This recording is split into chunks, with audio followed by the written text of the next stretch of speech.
Brothers, this is Paul. Hey, normally I make videos for the ladies, explaining, I don't know, guys like us when we suffer from insecurities, crippling low self-esteem, act out from those behaviors, things like that, alcoholism, even addictions. But this is going to be geared towards the men, because I get a lot of questions from guys, sincere, awesome guys who are like, hey man, make some more stuff geared towards us. So here I go.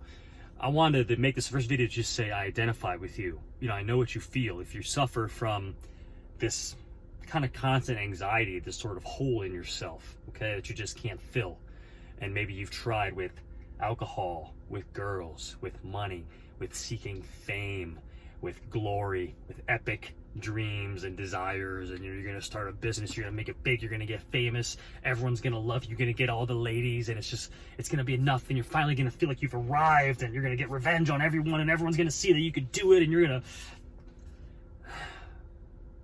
I can remember being like third grade, young kid, and looking at other people and thinking, you know what? Something's different between me and these people. Like, I'm just not right. Something's uniquely wrong with me. And I think that's the key. That's what I've heard so much, guys who identify with me when I say that. That's the key with crippling low self-esteem or insecurities, is that we feel like we're uniquely bad, or something's unique about us in a bad way, okay? Uniqueness is a very bad term for someone who suffers from low self-esteem, insecurities. They feel like no one understands them because they're the only person who feels this way. They're so unique in their negative viewpoint of themselves and these things they feel, and no one will ever understand. And that makes you feel isolated. So, you know, a lot of times people with low self-esteem, especially guys, you know, they'll act like, sometimes to cover it, they're Mr. Big Time, or they're, you know, really affable. I thought I was always a party animal, you know, just ha ha ha, and, you know, acting big and powerful and tough guy and class clown, and I just was always getting in trouble and wanted to be seen and noticed. But man, I felt so alone and isolated and lonely most of the time. In groups of my friends, actually all the time, in groups of my friends, I felt like the odd man out somehow. And they probably didn't notice this. That's how I felt in my own head. I was always the odd man out. There was always something wrong with me. People were always looking at me weird. Always thought something was weird about me or wrong with me. Always, you know, and it's like, I couldn't get over it. It was horrible. And the only thing that helped me was when I discovered alcohol. Okay, when I discovered alcohol, I was about 13 years old.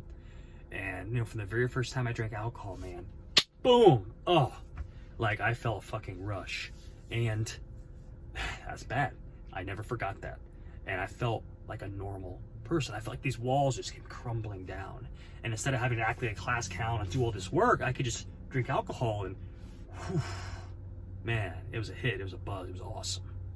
And that became my go-to. So along with acting like a bad boy and getting in trouble and trying to get girls and trying to get noticed and just forever feeling like the odd man out, though, booze helped a lot. Booze did help me feel like everyone else. You know, when I'd get drunk, when I joined in the party, I felt like everyone else. Girls wanted me more. I felt like I could talk to girls better. I could talk to guys better. I could identify. They put their arms around me. It felt great. And that led to some pretty dark places in my life. And that only made these feelings, I'm going to fast forward now because I could go on for that forever. That made these feelings deep within me that I had since I was very young. Eventually, it made those get worse. Because when you drink, or bang, or fight, or act out, or try to make money aggressively and obsessively, you end up behaving in ways and doing things, especially in addiction, that don't make you proud, that make you eventually start to feel worse about yourself, and then much worse about yourself. And things start to kind of freaking spiral, don't they? And maybe you meet a girl you love, and because of this feeling, this black hole within yourself, you treat her bad, even though you may love her. You may want to love her. You may want to be so good to her, and you hurt her, and you do things that aren't honorable, and it just gets worse, and this hole gets deeper and deeper. And I call it the ninth dimension of shame. You start just not even knowing where it begins and where it ends, because you're in this cycle of self-destruction and self-sabotage and shame and depression and remorse. And then you try to rebel against it and say, oh, fuck all this. I'm going to make it big, man. I'm going to get over it. I'm going to put my life back together. And you keep screwing it up eventually. And you get lower than when you were before. And it's fucking exhausting. It's exhausting. You keep running and chasing, and usually you just spin your wheels and you don't get anywhere, or life starts to just gradually get worse because you're chasing everything you can think of to try to fill this fucking void, and you're not comfortable in your own skin, okay? You're trying everything you can do to make yourself feel better, but nothing seems to work. If you can identify with that, awesome. I'm really happy you're here. If you can't and you think I'm nuts, hey, there's a saying in Alcoholics Anonymous, 12-step program. They have 12-step programs for all kinds of things. Take heed. But Alcoholics Anonymous, they have a saying in 12-step, which is no amount of explanation can suffice for the person who's not an addict or who doesn't suffer like we do. But no explanation is needed when there's a fellow sufferer. So what I'm saying is that you probably, from the very first word of this talk, you probably knew what I was talking about and identified with it, okay? If you have no idea what I'm talking about, then you'll probably never understand what it's like to have a crippling sense of insecurity. Now, I really think part of why this started for me when I was young, like I said, third grade, is when I remember thinking this weird, unique feeling, like I'm uniquely bad. I was given Adderall as a young kid. No big deal now, right? But in the 80s, in the late 80s, it was a big deal.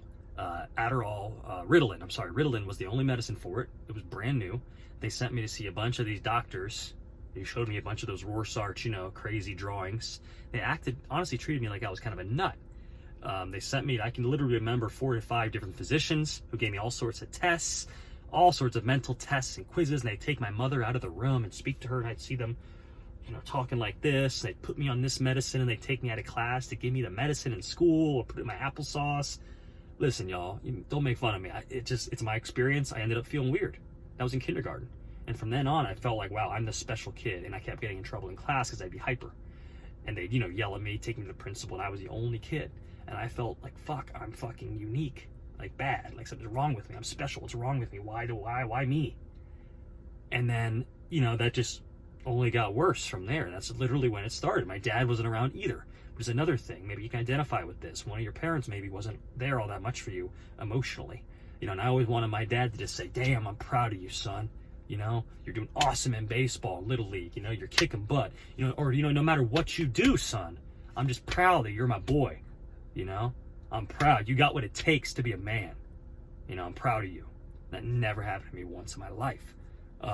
My dad was raised by an alcoholic who abandoned his family. One day he just got drunk on the job and just totally disappeared for good one day. So I don't blame him for being a hard ass. And actually he's an amazing father. He provides financially, amazingly. And now we get along really well. It's amazing. But for a long time he just wasn't there, and I didn't understand it. I didn't have the maturity like I do now to forgive him. He's just a human being doing his best, right? And now I see my parents more as like my friends and equals, rather than some God figure, okay, who was disappointed in me. But that's how I saw it back then. I had no relationship with God. I went to church, but as a joke. I went to Catholic school, but we'd always fart around during the songs and stuff and just mess around, and it was a joke to me. My parents didn't take it seriously, didn't reinforce it at all. So listen, guys, I made this video, there's no advice here, just to say I understand. And if you suffer from this crippling insecurity, this discomfort, this stirring in your own skin that you just can't manage, that you just fucking hate, I've been there. I don't think I experience that anymore. I've been through some insane ups and downs. I lived in I think one of my bottoms, the process of hitting bottoms was like living in an unfinished basement for a couple of years. I thought I would get another job, and I got fired from one.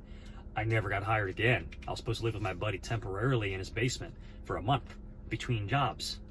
Ended up going over for 2 years. Over 2 years. And I'm talking unfinished, we're talking spiders, we're talking just nasty.